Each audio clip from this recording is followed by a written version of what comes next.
ಈಗ ಸರ್ಕಾರ ವರ್ಸಸ್ ಸಂಘರ್ಷ ಮುಂದುವರೆದಿರುವಂತದ್ದು. ರಾಜ್ಯ ಸರ್ಕಾರ ವರ್ಸಸ್ ಸಂಘ ಪರಿವಾರ ರಿಜಿಸ್ಟ್ರೇಷನ್ ರಾಜಕೀಯ ನಡೀತಾ ಇದೆ. ಈಗ ಖರ್ಗೆಗೆ ಕೇಸರಿ ಪಡೆ ಟಕ್ಕರ್ ಕೊಡೋದಕ್ಕೆ ಪ್ಲಾನ್ ಮಾಡ್ತಿದೆ. ರಾಜ್ಯ ಸರ್ಕಾರ ವರ್ಸಸ್ ಸಂಘ ಪರಿವಾರ RSS ವಿರುದ್ಧ ರಾಜ್ಯ ಸರ್ಕಾರ ಈಗ ರಿಹಾಯ್ದಿದ್ದು. RSS ಈ ಹಿಂದೆ ಕೂಡ ನೋಂದಣಿ ಆಗಿಲ್ಲ, ಮುಂದೇನು ಆಗಲ್ಲ ಅಂತ ಹೇಳ್ತಾ ಇರುವಂತದ್ದು. ಗೃಹ ಸಚಿವ ಪ್ರಿಯಾಂಕ್ ಖರ್ಗೆ ಅವರು BL ಸಂತೋಷ್ ಟಾಂಗ್ ಕೊಡ್ತಾರೆ ಪ್ರಿಯಾಂಕ್ ಖರ್ಗೆ ಅವರಿಗೆ.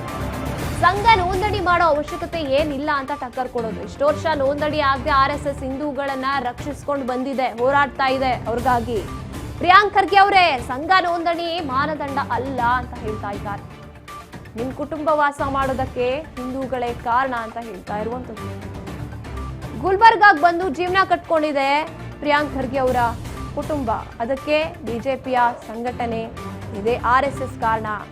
ಹಿಂದೂಗಳನ್ನ ರಕ್ಷಣೆ ಮಾಡಿದೆ ಅದು. ಪ್ರಿಯಾಂಕ್ ಖರ್ಗೆ ಅವರೇ ಸಂಘ ನೋಂದಣಿ ಮಾನದಂಡ ಅಲ್ಲ ಅಂತ ಯಾವ ಸ್ವಾತಂತ್ರ್ಯ ಹೋರಾಟದಲ್ಲಿ ಪಾಲ್ಗೊಂಡಿದ್ದಾರೆ ಅಂತ ಪ್ರಶ್ನೆ ಮಾಡ್ತಾ ಇರುವಂತದ್ದು. 5 ಜನ RSS ನಾಯಕರ ಹೆಸರು ಹೇಳಿ ನೋಡೋಣ ಅಂತಿದ್ದಾರೆ ಪ್ರಿಯಾಂಕ್ ಖರ್ಗೆ ಅವರು. ನಮ್ದ್ ಬಿಡಿ, ಇವ್ರು ಯಾವ ಸಂಘ ಪರಿವಾರ ಅನ್ಕೊಂಡು ಯಾರನ್ನ ರಕ್ಷಣೆ ಮಾಡಿದ್ದಾರೆ ಈ ರೀತಿಯ ಪ್ರಶ್ನೆ ಮಾಡ್ತಾ ಇರುವಂತದ್ದು.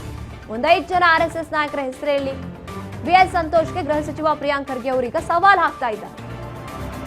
ಈ ರೀತಿಯಾಗಿ ಒಟ್ಟಾರೆಯಾಗಿ ಸರ್ಕಾರ ವರ್ಸಸ್ ಪರಿವಾರ RSS ಈಗ ನೋಂದಣಿ ವಿಚಾರವನ್ನ ಇಟ್ಕೊಂಡು RSS ಎಲ್ಲಿ ನೋಂದಣಿ ಆಗಿದೆ, ಇಷ್ಟು ವರ್ಷ ನೋಂದಣಿ ಆಗಿಲ್ಲ, ಮುಂದೇನೂ ಕೂಡ ನೋಂದಣಿ ಆಗೋದಿಲ್ಲ ಅಂತ ಪ್ರಿಯಾಂಕ್ ಖರ್ಗೆ ಅವರು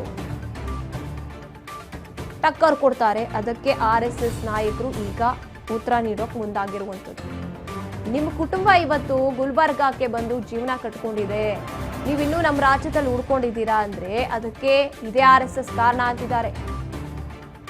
ಸಂತೋಷ್ ಅವರಿಗೆ ಇತಿಹಾಸ ಗೊತ್ತಿಲ್ಲ ಅಂತ ಪ್ರಿಯಾಂಕ್ ಖರ್ಗೆ ಅವರು ಈಗ ಟಾಂಗ್ ಕೊಡ್ತಾ ಇರುವಂತದ್ದು. ಮತ್ತೊಮ್ಮೆ ಯಾವ ಸ್ವಾತಂತ್ರ್ಯ ಹೋರಾಟದಲ್ಲಿ ಪಾಲ್ಗೊಂಡಿದ್ದಾರೆ ಇವರು? 5 ಜನ RSS ನಾಯಕರು ಯಾವ ಒಂದು ಹೋರಾಟದಲ್ಲಿ ಭಾಗಿಯಾಗಿದ್ರು ಅಂತ ಹೆಸರು ಹೇಳಿ ಅಂತಿದ್ದಾರೆ ಪ್ರಿಯಾಂಕ್ ಖರ್ಗೆ ಅವರು.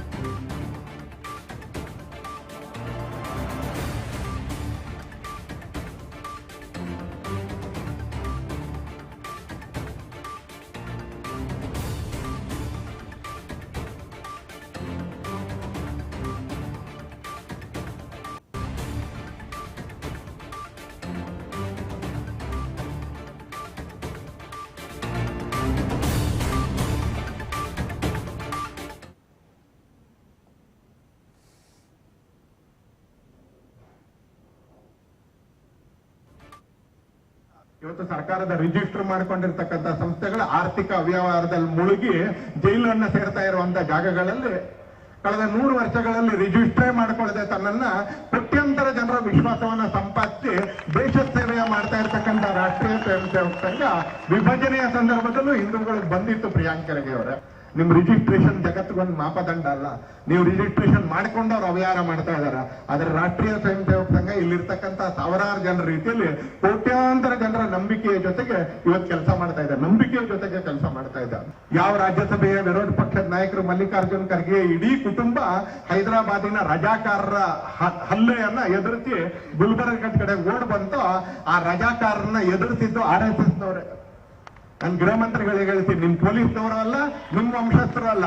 ಆ ರಜಾಕಾರನ ಎತ್ತಿದ್ದು, ಆ ರಜಾಕಾರನ ಎದುರಿಸಿದ್ದು ಇದೇ RSS ಅವರು. ಹಿಂದೂಗಳಿಗೆ ಧೈರ್ಯಕ್ಕೆ ಅಂತ ನಿಂತ್ಕೊಂಡಿತ್ತು ಅಂತಾರೆ. ಆ ಪೊಲೀಸರು ತಾಯಕ್ ಬರಲಿಲ್ಲ, ರಾಜಕೀಯದವರು ತಾಯಕ್ ಬರಲಿಲ್ಲ. ಸಣ್ಣ ಸಣ್ಣ ಹುಡುಗರು RSS ಕಾರ್ಯಕರ್ತರು, ಸಣ್ಣ ಕಾರ್ಯಕರ್ತ ತಾವು ಎಲ್ಲೆಲ್ಲಿದೀವೋ ಅಲ್ಲೆಲ್ಲ ಹಿಂದೂಗಳನ್ನ ರಕ್ಷಣೆ ಮಾಡಿದ್ರು. ಹಿಂದೂಗಳನ್ನ ಅತ್ಯಂತ ಜೋಪಾನವಾಗಿ ಎಲ್ಲಿ ಬದುಕ್ಬೋದ ಆ ಜಾಗದಕ್ಕೆ ಕರ್ಕೊಂಡ್ ಬಂದ್ರು ಅಂತಲೇ ಅಂದ. ಅವಾಗ್ಲೂ ಸಂಘ ರಿಜಿಸ್ಟರ್ ಆಗಿರ್ಲಿಲ್ಲ, ಇವಾಗ್ಲೂ ಸಂಘ ರಿಜಿಸ್ಟರ್ ಆಗೋದಿಲ್ಲ. ಯಾಕಂದ್ರೆ ನಿಮ್ ರಿಜಿಸ್ಟ್ರೇಷನ್ ನ ಕಾರಣಕ್ಕೆ ಜಗತ್ ತಡೆಯೋದಿಲ್ಲ. ನೀವು ಒಂದು ಭ್ರಮೆನಲ್ಲಿ ಇರಬೇಡಿ ಎಲ್ಲರೂ ಸಹಾಯ ಮಾಡಿದ್ದೀರಾ ಅಂತ. RSS ಅವರು ರಕ್ಷಣೆಗೆ ಬಂದಿಲ್ಲ, ನಮ್ಮ ಭಾಗದ ಜನರಿಗೆ ರಕ್ಷಣೆ ಮಾಡಿದ್ದು ಪಂಡಿತ್ ಜವಾಹರ್ಲಾಲ್ ನೆಹರು ಅವರು, ಸರ್ದಾರ್ ಪಟೇಲ್ ಅವರು ಮತ್ತು ಇಂಡಿಯನ್ ಆರ್ಮಿದವರು ಬಂದು ನಮ್ಮ ರಕ್ಷಣೆ ಮಾಡಿದರು. ಆಪರೇಷನ್ ಪೋಲೋ ಮಾಡಿದ್ದು ಪಟೇಲ್ ಅವರು, ನೆಹರು ಅವರು ಮತ್ತು ಆರ್ಮಿದವರು, RSSದವರಲ್ಲ. ನಮ್ಮ ಕಲಬುರಗಿನಲ್ಲಿ RSS ಯಾವುದಾದ್ರೂ ಒಬ್ಬ ಪ್ರಚಾರಕಂದು ಸ್ಟ್ಯಾಚ್ಯೂ ಅದ ಏನಿಲ್ಲ, ಯಾರ್ದಿರೋದು ಸ್ಟ್ಯಾಚ್ಯೂ ಇಲ್ಲಿ ಚೌಕದಲ್ಲಿ, ಕಾಮತ್ ಹೋಟೆಲ್ ಬಲ್ಲಿ, ಸಾರಿ ನಿಮ್ಮ ಇದ್ರ ಹೋಟೆಲ್ ಬಲ್ಲಿ, ಜಗತ್ ತಿಮ್ಮಾಪುರ